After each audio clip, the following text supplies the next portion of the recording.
सभी श्रोताओं को हमारा नमस्कार।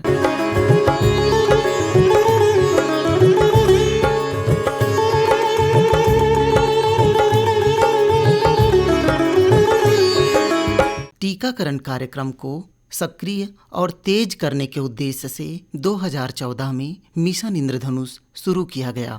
2019 और 2020 में 4 चरणों में सघन मिशन इंद्रधनुष 2.0 शुरू किया गया। कोविड-19 महामारी के दौरान नियमित टीकाकरण से छूटे हुए बच्चों और गर्भवती महिलाओं को कवर करने के उद्देश्य से सघन मिशन इंद्रधनुष 3.0 शुरू किया गया। हमारे देश का यह वृहद टीकाकरण कार्यक्रम देश द्वारा सतत विकास लक्ष्यों को प्राप्त करने के लिए किए जाने वाले प्रयासों में वृद्धि करेगा। मिशन इंद्रधनुष और टीकाकरण के संबंध में ज़्यादा जानकारी प्राप्त करने के लिए आज हमने स्टूडियो के फोन लाइन से संपर्क किया है शिशु रोग विशेषज्ञ डॉक्टर अमर सिंह ठाकुर जी से, जो कि पूर्व में छत्तीसगढ़ राज्य के टीकाकरण अधिकारी भी रह चुके हैं।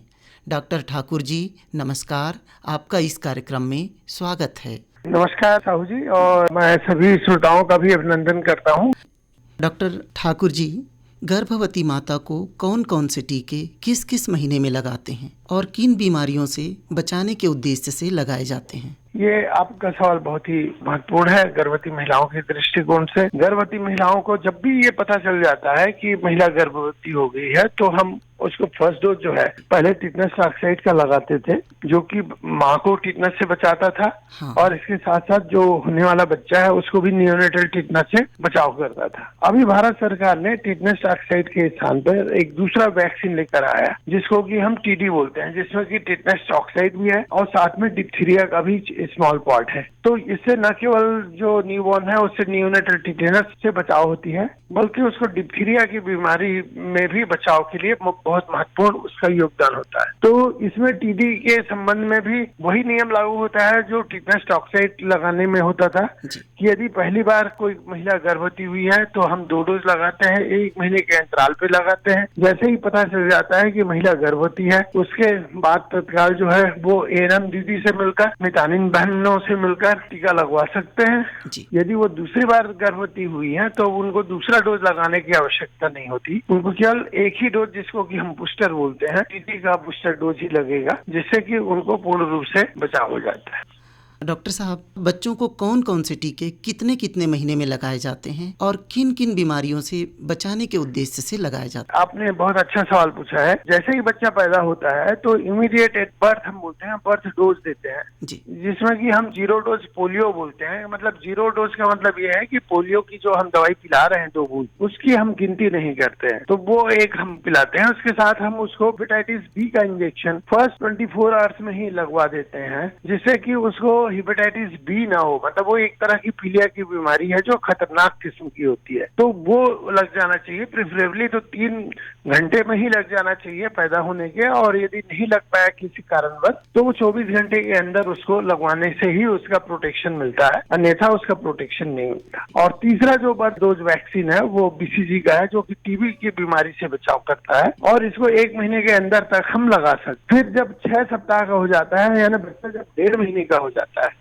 तब फिर हम उसको पोलियो की फर्स्ट डोज देते हैं। वो पहले जो दिए थे वो 0 डोज मानते हैं, तो फर्स्ट डोज जो पोलियो दिया जाता है वो हम ओरल देते हैं, और उसके साथ साथ एक इंजेक्टेबल भी देते हैं, जो कि इंट्राडर्मल इंजेक्शन होता है, उसको दाहिने बाह में लगाते हैं। तो पोलियो का हम डबल सुरक्षा, डबल प्रोटेक्शन देते हैं, ताकि पोलियो जो कि खत्म हो चुका है वो फिर दोबारा लौट कर ना आए किसी भी वजह से। उसके साथ में हम देते हैं बच्चों को रोटा वायरस का वैक्सीन, जो कि डायरिया, जो दस्त की बीमारी से बच्चों को बचाता है, और जिसका उद्देश्य है कि किसी भी बच्चे की मौत जो है डायरिया से ना हो। तो रोटा वायरस का वैक्सीन भी पिलाने की दवा है, और ये हम 5 बूंद पिलाते हैं। तीसरा जो होता है वैक्सीन जो 1.5 महीने में लगता है, वो है पेंटावेलेंट का इंजेक्शन।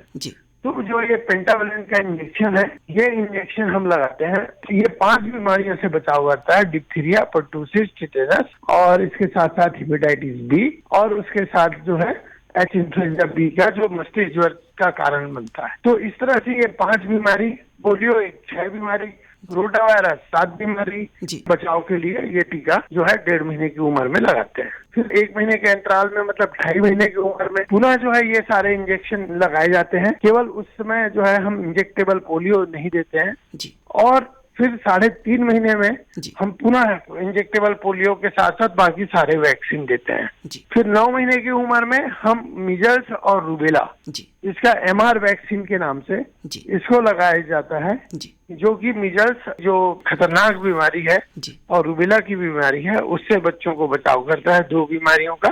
और इसके अलावा जो क्षेत्र जैपनीज इंकेफेलाइटिस की एंडेमिक डिस्ट्रिक्ट्स हैं तो वहाँ पर हम जैपनीज इंकेफेलाइटिस का भी इंजेक्शन लगाते हैं।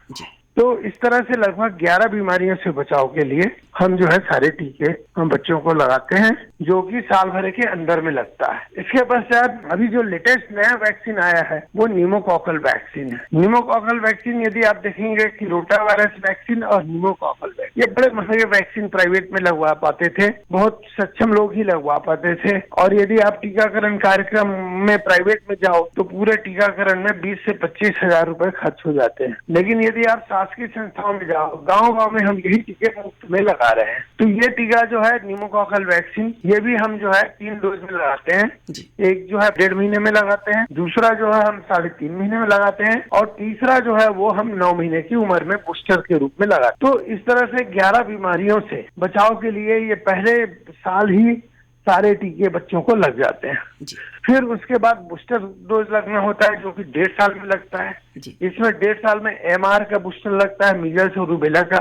इसके अलावा DPT का बूस्टर लगता है, फर्स्ट बूस्टर। इसके अलावा पोलियो की दवाई का फर्स्ट बूस्टर लगता है। फिर उसके बाद 5 साल की उम्र में जो है वो फिर से हम DT देते हैं DPT की जगह में, और उसके अलावा पोलियो की दवाई पिलाते हैं। तो इस तरह से सेकंड बूस्टर का ये टाइम होता है। अभी जो है यही कार्यक्रम से हम बच्चों को इन सारे गंभीर बीमारियों से बचाव के लिए सारा प्रयास हम कर रहे हैं। इससे जो है बच्चों के स्वास्थ्य में काफी अंतर आया है। बच्चों के शिशु मृत्यु दर कम हुआ है, अंडर 5 मृत्यु दर कम हुआ है। नियोनेटल मोर्टिलिटी का वैक्सीनेशन से ज्यादा संबंध नहीं है, क्योंकि वो एक दूसरा कारण होता है। लेकिन बाकी जो इन्फेंट मोर्टिलिटी रेट है, जिसे कि हम शिशु मृत्यु दर बोलते हैं, उसमें कमी आने का भी एक बहुत बड़ा रोल जो है वो टीकाकरण कार्यक्रम से पूर्ण होता है।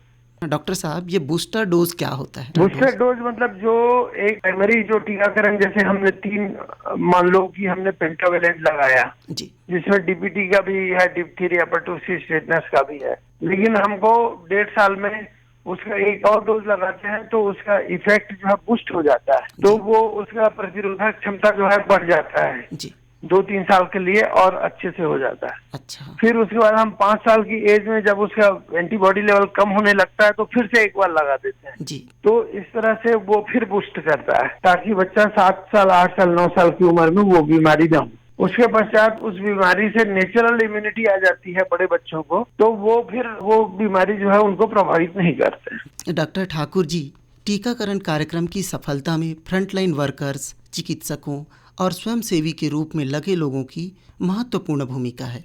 साथ में टीकों के भंडारण और वितरण भी एक महत्वपूर्ण घटक है, जिससे टीके की गुणवत्ता बरकरार रहे। इसके लिए किस प्रकार की व्यवस्थाएं की जाती है? देखिए, ये एक बहुत बड़ा व्यवस्था जो है भारत सरकार ने बनाया हुआ है, जिसके अंतर्गत जहाँ पे टीका बनते हैं वहाँ से टीका की सप्लाई जो है गवर्नमेंट मेडिकल स्टोर, GMSD बोलते हैं, वो 4 जगह है, इसमें कि बॉम्बे है, कलकत्ता है, नॉर्थ में 2 जगह है। तो इस तरह से 4 जगहों पे वैक्सीन जो है एकत्र होता है और वहाँ से फिर ये वैक्सीन जो है राज्य को सप्लाई किया जाता है। तो राज्य में ये most of the time usually ये एरोप्लेन से ही भेजा जाता है, क्योंकि हमको कोल्ड चेन को मेंटेन करना होता है। ज्यादा से ज्यादा हमारा वैक्सीन जो है 2 से 8 डिग्री टेम्परेचर पर ही सर्वाइव करते हैं। उनकी पोटेंसी तभी बनी रहेगी जब उनका टेम्परेचर मेंटेन हो। इसलिए जो है जैसा ही वो राज्य में आता है तो राज्य वैक्सीन भंडार होता है। भंडार में बड़े बड़े वैक्सीन को संग्रहित करने के लिए वॉकिंग कूलर और वॉकिंग फ्रीजर जैसे मशीन होते हैं जो बड़े बड़े होते हैं, जिसमें की टेम्परेचर जो है 2 to 8 डिग्री के बीच में रहता है और उसको मेंटेन करते हैं, और उसी टेम्परेचर पे राज्य से जो है जिलों में वैक्सीन को भेजा जाता है। वैसे तो छत्तीसगढ़ प्रदेश में 3 रीजनल वैक्सीन स्टोर भी हैं, अंबिकापुर है, बस्तर है और बिलासपुर है और रायपुर है। लेकिन इसके साथ में पूरे 28 जिलों में जिला स्तर पर वैक्सीन स्टोर भी बने हुए हैं। फिर वो जो है ब्लॉक लेवल पे और पीएचसी सीएचसी लेवल पर भी वैक्सीन स्टोर को कोल्ड चेन पॉइंट का नाम दिया गया है, जहाँ पे कोल्ड चेन पॉइंट में आइस लाइन रेफ्रिजरेटर ILR और डीप फ्रीजर की व्यवस्था होती है, और वहाँ पे ये वैक्सीन जो है संग्रहित किए जाते हैं ताकि वैक्सीन की पोटेंसी कम ना हो, वैक्सीन का जो गुण है वो बना रहे। और इस तरह से ये सारी प्रक्रियाएं जो है ऑनलाइन व्यवस्थित होता है, और इविन का हमारे पास माध्यम है जिसके माध्यम से हम टेम्परेचर को भी ऑनलाइन मॉनिटर करते हैं सभी डिस्ट्रिक्ट स्टोर में, रीजनल स्टोर में और कोल्ड चेन पॉइंट में, और हमें वैक्सीन की लॉजिस्टिक की भी जानकारी ऑनलाइन उपलब्ध रहता है। तो ये एक बहुत बड़ी व्यवस्था है जिसके लिए जो है भारत सरकार ने व्यवस्था बनाई है, और राज्य सरकार का दायित्व है कि वो इस व्यवस्था को पूरी तरह मेंटेन रखे, और छत्तीसगढ़ में ये बहुत अच्छी तरह से मेंटेन है। डॉक्टर साहब, कभी कभी देखा जाता है कि किसी कारणवश गर्भवती माता या बच्चे को टीका लगवाने में चूक हो जाती है या भूल जाते हैं, ऐसी स्थिति में क्या किया जाना चाहिए? सामान्य तौर पर ऐसी स्थितियां आती रहती हैं। कभी तो किसी कारणवश जिस तारीख को टीका लगना था, किसी कारणवश बच्चा बीमार हो गया या माँ नहीं आ पाई या घर में कुछ ऐसा काम हो गया, तो यदि वो मिस हो जाता है तो उसके लिए चिंता नहीं करना है। यदि आज टीका लगना था और यदि आज नहीं लग पाया है तो आप ANM दीदी और मितानिन को बताएंगे, तो आपको नेक्स्ट वैक्सीनेशन डेट पे भी लग सकता है या दूसरे दिन भी ये टीका लगाया जा सकता है, और उसकी पूरी व्यवस्थाएं हैं। यदि हो सकता है तो यदि पास के आप PSC में चले जाएंगे जहाँ पे प्रतिदिन टीका लगता है, CSC में जिला अस्पताल में, तो आप छूटे हुए बच्चे को टीका लगा सकते हैं। और या तो दूसरे दिन या तीसरे दिन यदि कहीं ANM आती हैं और आपने बताया है तो भी वो लगा सकते हैं। डॉक्टर साहब, गर्भवती माता और बच्चों को टीका लगवाने जाते समय क्या क्या सावधानियां बरतनी चाहिए? यदि बच्चे को टीका लगना है तो सरल है कि बच्चा को माँ का दूध पिलाए, या फिर बड़ा हो गया है तो उसको खाना वगैरह खिला के रखें। मगर इससे भी ज्यादा महत्वपूर्ण है कि हम टीकाकरण कार्ड को लेकर जरूर जाएं, जिससे कि उस कार्ड को देखकर ANM दीदी है और मितानिन है उनको पता रहे कि इस कार्ड में आपको इसके पहले महीने में किस तारीख को कौन कौन सा टीका लगा था और अभी कौन कौन से टीका लगना है। इसके साथ में जो 4 मैसेज होता है वो जो है ANM दीदी देती हैं, उसको जरूर ध्यान दें, जिसमें कि एक ये है कि आपको आज क्या टीका लगा है और ये किस बीमारी से आपको बचाव करता है। दूसरा है कि आपके बच्चे को टीका लगने के बाद बुखार आ सकता है और उसके लिए आप ये पैरासीटामोल की दवाई जो है वो दे सकते हैं, इसमें कोई घबराने की आवश्यकता नहीं है। तीसरा है वो ये टीका और अगली बार जो है कब लगना है, ताकि उस डेट पर उनको बुलाया रहे हैं तो उनको जानकारी रहे। और चौथा ये है कि आप जब भी आते हैं तो ये जो टीकाकरण का कार्ड है जो कि हम MCP कार्ड बोलते हैं उसको लेकर साथ में है। तो ये 4 मैसेज जो है वो दिया जाता है ताकि माताएं जो है इसको अच्छी तरह से याद रखें, और इस तरह से हमारा बच्चा जो है नन्हा मुन्ना वो स्वस्थ रहेगा। और आपका जो आर्थिक स्थिति भी, यदि बच्चा इन बीमारियों से बच जाता है तो आप एक बहुत बड़ा आपको इकोनॉमिक गेन हो रहा है, आपको एक तरह से बच्चे के बीमारी पे खर्च नहीं करना पड़ेगा। तो इस बात से जो है सुधार आ सकता है, लोगों को इच्छा बढ़ सकती है, वो अपने बच्चे को लाएंगे, टीका लगवाएंगे, बच्चे को सुरक्षित रखें।